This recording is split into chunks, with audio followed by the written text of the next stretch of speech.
세라 노엘은 권력을 되찾았지만 그녀의 마음 깊은 곳에서는 불안이 싹트기 시작했다.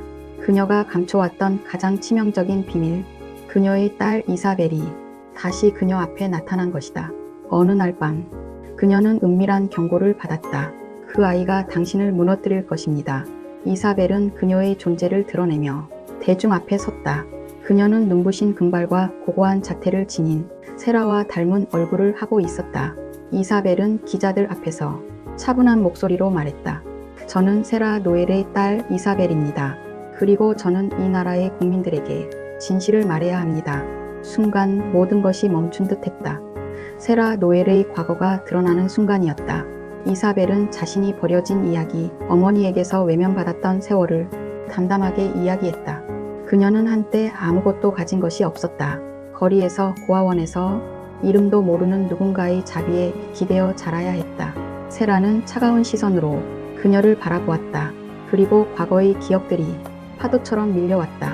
어린 시절의 이사벨을 마지막으로 보았던 순간 울면서 그녀의 손을 잡았던 작은 손.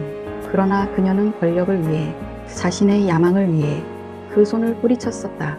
세라는 자신을 정당화하려 했다. 넌 이해하지 못할 거야. 내가 왜 그랬는지. 그러나 이사벨의 눈은 흔들리지 않았다. 그럼 지금은요? 지금도 날 없앨 겁니까? 그녀는 잠시 침묵했다. 그리고 떨리는 손으로 차가운 유리잔을 쥐었다. 이사벨을 없애는 것이 가장 안전한 방법이었다. 하지만 그녀는 그럴 수 없었다. 이사벨은 그녀의 핏줄이었다. 그녀가 버린 과거의 한 조각이었지만 이제는 그녀를 마주하고 있었다. 그녀의 존재를 부정하는 것은 곧 자신의 과오를 다시 반복하는 것이었다. 그러나 이미 그녀를 향한 배신과 증오는 깊이 뿌리내리고 있었다.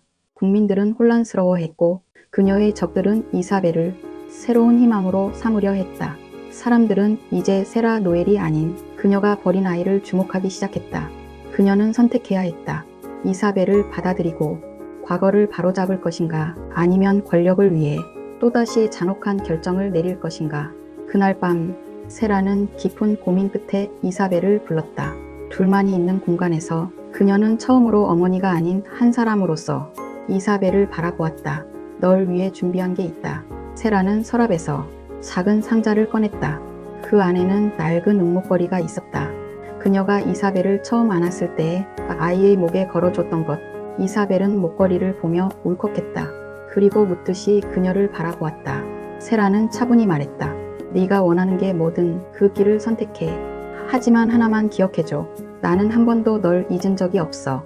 이사벨의 눈가에 눈물이 고였다. 그녀는 어머니를 증오하면서도 한편으로는 어머니를 원망하지 않을 이유를 찾고 싶었을지도 모른다. 그러나 이제 모든 것이 변할 것이었다. 그녀의 손에 쥐어진 것은 권력의 열쇠인가, 아니면 뒤늦은 모성인가. 이사벨은 목걸이를 손에 쥐고 조용히 속삭였다. 이건 내 선택이겠죠? 세라는 대답하지 않았다. 그러나 그 순간 그녀의 눈에도 처음으로 감춰졌던 눈물이 맺혔다.